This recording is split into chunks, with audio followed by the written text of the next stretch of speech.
When Ajahn Suwat taught a retreat in Massachusetts, at the end of the retreat people asked him, how do we carry the practice back home into daily life? And he emphasized the precepts in his answer. The person who organized the retreat was upset. He thought the implication was that lay people can't handle real practice in daily life. I mentioned this to Ajahn Suwat afterwards. He said, no, that wasn't his meaning at all.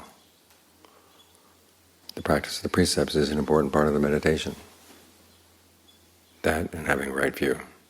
As the Buddha said, the basis for establishing mindfulness has to be right view and good precepts. So make sure you hold to those. Even if concentration doesn't come easily, you can work on your precepts, you can maintain your right view. It helps you navigate life in a lot of ways. Because there are a lot of challenges that come when you're back home that don't happen in the monastery. And it's good to have some clear directions. People sometimes complain that the precepts are hard and fast. It's better to think of them as clear-cut. They give a definite yes or no on certain actions. And that saves you from a lot of having to think about, well, does this apply here, does that apply there? They're very clear. Especially the precept against lying. You always tell the truth. You don't have to reveal the whole truth, but you always tell the truth. Make sure that your views are straight. Otherwise they're in line with the teachings of the Buddha on what's right view. As he said, if you lose these things, that's a serious loss. Loss of your relatives, loss of your wealth, loss of your health, even those that they may be serious, they're not nearly as serious as losing your precepts and losing your views, right views. So maintain those as your precious possessions as you go through the day, as you go through life. And you have a good foundation. A foundation that will keep you solidly established here, and if you have to leave from here, then it'll give you a good place to go. That's your protection all around.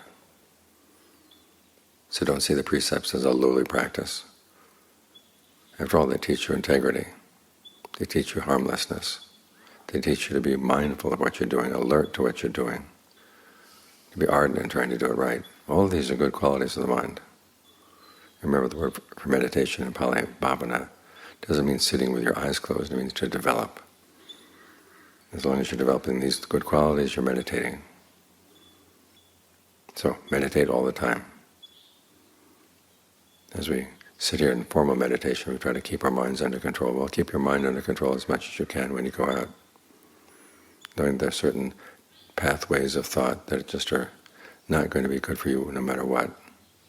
So you can avoid them. Other pathways the Buddha leaves wide open.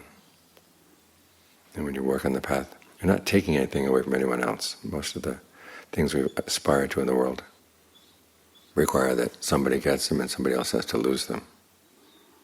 You got a position in your work, well, somebody else was not able to get that position. So on down the line. But with the practice, no one else is fighting you.